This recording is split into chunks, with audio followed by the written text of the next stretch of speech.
welcome! Today we're going to look at the visual elements and we're going to learn a little bit about colour and colour mixing. Hi guys, so today we're going to talk a little bit about colour and about the colour wheel. So there's things we know that primary colours, red, yellow and blue, the secondary colours are orange and purple and green, and we know that we get the secondary colours by mixing the primary colours together. So you mix red and yellow, you get orange, for example. These are all things that we know. So we're going to take it on a little bit further. Here I've got red and yellow in my palette, and I know if I mix those together I will get an orange. I'm just going to put a little bit of red on my piece of paper as well. So there's a little bit of red up here, and I'm going to add the yellow way down here. So I've got some red and some yellow on my paper ready. Now if we mix these two together, I'm just going to add a little bit more yellow, then we should get a nice orange colour. And we want to have half and half, red and yellow, and it should be a nice carroty orange colour, and that will go in the middle there. Now that's what we know, primary colours mixed together make secondary colours. But there's a colour that comes in between, and that's called a tertiary colour. And what that is our orange, our secondary colour, and our primary colour, red, mixed together. So if I add a little bit more red into this orange, then I will get a reddy orange colour. And I can paint that on in between. And it should be a colour, a tone, in between these two here. I'm going to add a little bit more into that one. So we've got a red, orange, and orange. Now I want to add some yellow. I'm going to take that back to being an orange, a nice carroty orange. There it is. And now I'm going to add some more yellow. So I'm going to mix the secondary colour with the primary colour of yellow. So here we have more yellow added in, and I think I'm just going to clean my brush and add in a little bit of more yellow. And I should get a nice yellowy orange colour, which goes in between here. So now I have a red orange, an orangey yellow, and a yellow. Now these all have names. So we've got red is a primary colour. We have yellow is also a primary colour. Our secondary colour was the orange, so that's a secondary colour. And these ones here that we've made by mixing a primary and a secondary colour are called a tertiary colour.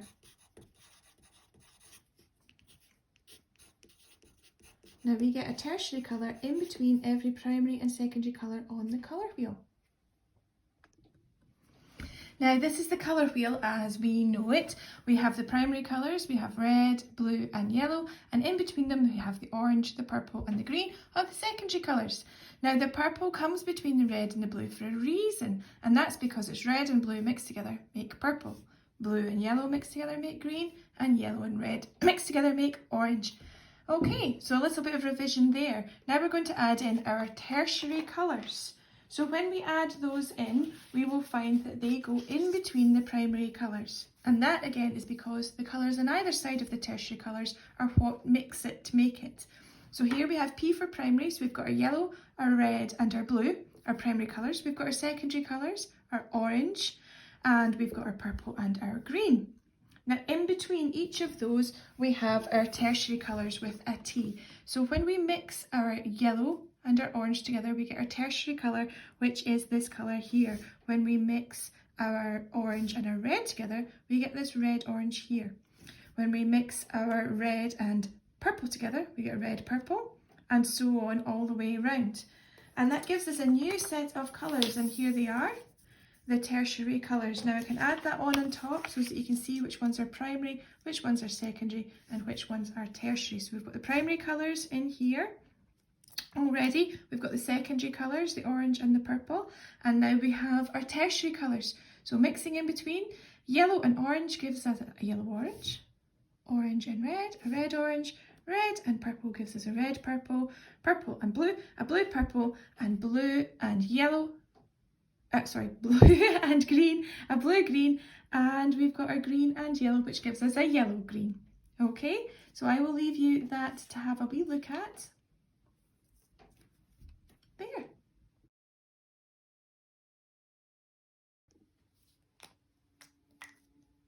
Okay guys, today we're going to talk a little bit about line, our next visual element, and all the different types of line that there can be. Now there's lines that we know, obviously there's straight lines, wavy lines, zigzag lines, But there's lots of other kinds of lines as well. We have curved lines, we have diagonal lines, we have perpendicular lines, we have parallel lines. We could also have dotted lines, we could have dashed lines. These are different types of broken line. We can have long lines and very short lines. We could have thick lines and thin lines. We could have thick lines that go to thin lines, that taper. Lots and lots and lots of different styles and types of lines that we can have that can be used in our artwork. We can also see them in other people's artwork and why they might want to use a thick line or a thin line or a straight line or a curved line, something nice and sharp or something that is much, much, much, much softer.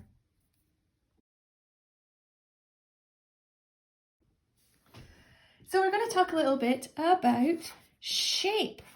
Now there's lots of things we already know about shape. We know that shapes have names, but what is exactly a shape? A shape is a line that joins onto itself, and that makes a shape. We have regular shapes that we know: circle, square, triangle, rectangle, and many more that we all have a name for.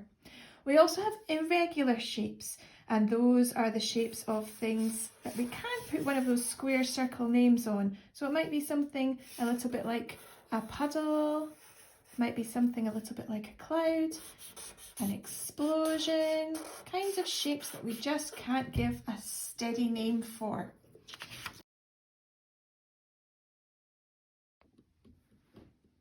Okay guys, this time we're going to talk a little bit about tone.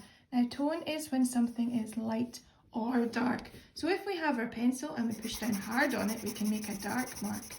And if we push down just lightly on it, we can make a light mark. And if we're really careful, we could make our pencil go from dark, go really dark, all the way through, just lifting it ever so slightly all the time, just a little bit more gently, a little bit more gently, a little more gently, through to a light mark. So here we go from dark tone to light tone. Okay, now looking at tone, we're going to look at this white mug. The mug is completely white, so from every angle it is white, but it doesn't look completely white here. Now why could that be? Parts of it look darker, for instance inside here, look darker than other parts. This other side looks white. So here we can see it going from light to dark in one space. That's because our light source, the window, is over here and the light is coming in on this side. So you can see everything on this side is a little bit lighter than everything on this side. But inside the mug, this is a little shadow in here, and the light actually hits this side. It comes straight across and hits here, making it lighter inside here. So even though our mug is one colour, actually it has lots of tone in it. So we can go from light to dark, and on the outside we go light to dark round here. We've also got a darker shade here, a little darker tone that makes the shadow for our mug. On the outside of the handle here, we can see it is light where the sun hits it, and then there's a darker tone of this white inside where there's not so much light. So in this one white mug, we have lots and lots of tone that we can see.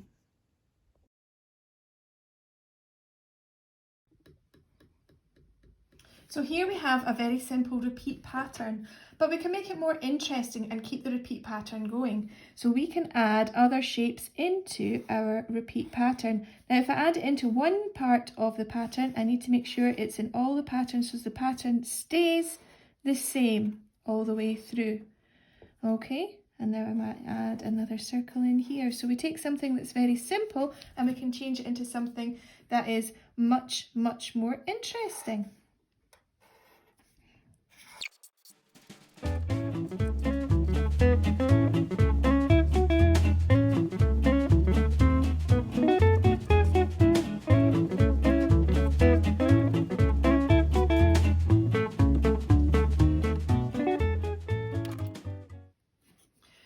So here we have some examples of symmetrical patterns. These are patterns that are the same on either side. So if we have a line in the middle, we can see that each of these patterns is the same on either side, and quite interesting shapes and colours they've got going on in that pattern. Now that also appears in a lot of animals as well. You get to see symmetrical patterns on some snakes and reptiles and also on some insects. Another kind of pattern that we can have is a pattern from nature. So I've got some examples here to show you. So here we have an example from a leaf. It's a little close-up picture of a leaf here, and you can see all the patterns of the veins, the thick veins going through it, the thin veins breaking off from that and breaking down to make these beautiful patterns. Here we have a kiwi fruit. Okay, cut in half, a beautiful pattern in nature. Almost like a repeat pattern going round. Something else that might be quite familiar, a honeycomb. There we have a honeycomb structure, a nice repeat pattern. Another pattern from nature, one of my favourites. Can you guess what animal this might be from? So this is the pattern on a zebra.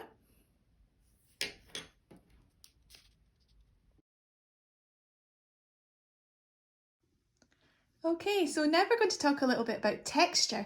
Texture is how something feels. So here I have a very much loved little teddy bear from my family, and when I touch it, it feels all soft and fluffy, and he has lovely fluffy ears and such a nice face there too. So this, I can actually touch this and it feels soft. When I touch the table, it feels smooth. The teddy is soft and fluffy and the table feels very smooth. These are different types of texture. Now here we have another teddy bear, and he is all soft and fluffy too. You can see all the soft and fluffiness on him there, but when I touch him, he doesn't feel soft and fluffy like the teddy bear that I had earlier. He just feels smooth and flat like a piece of paper. Okay, so that is called visual texture. He looks like he's soft and fluffy, but he's actually feels quite smooth. So the visual texture is on the picture, and that's been drawn. If we look a little bit closer, we'll be able to see all the marks that the artist has used to draw this teddy bear, all the little flicks of the pencil. So if we think about just flicking the pencil to make lots of lovely soft, fluffy marks, we can create that visual texture on our drawings.